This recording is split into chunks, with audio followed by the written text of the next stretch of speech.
Introducing Bladex Furnace. I bought this unit as an installer for 28 years.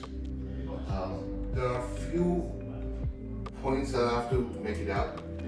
When I see something that comes out of the box like this, there's a lot of thought behind it. So on the exhaust part, inducer fan, they put some cap on it, so it didn't eliminate the chance of accidentally drop a screw. So I start to open up the unit to see what's inside.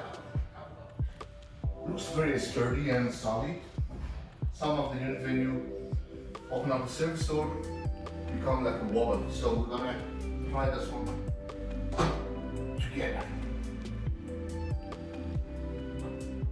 Some of the units, when you see the manual, it says do not remove those panel unless it's installed first and cut.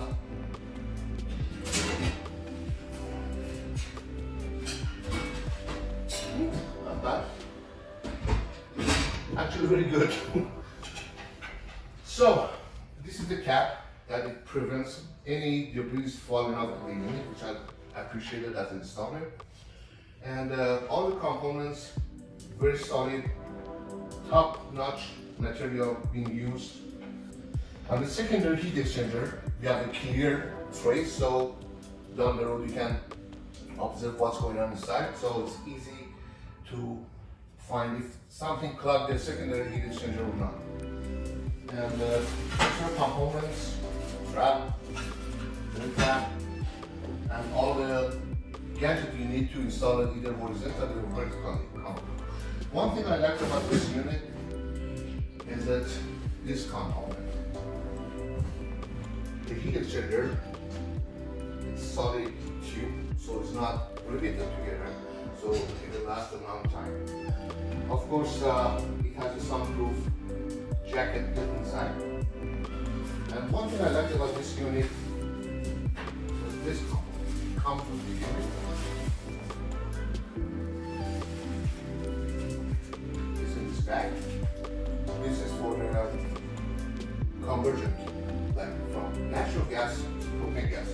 Some of the units we have to buy separately around, I would say anywhere between $150 up to $250. So here's your bonus.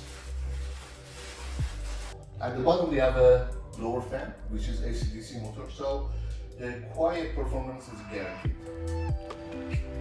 And of course, on this section, the main board compared to the others, you have to struggle even to see the board properly, not to mention to find the right dimension for your wire. So it's well put at the right spot, higher than normal, so it's easy to wire it properly.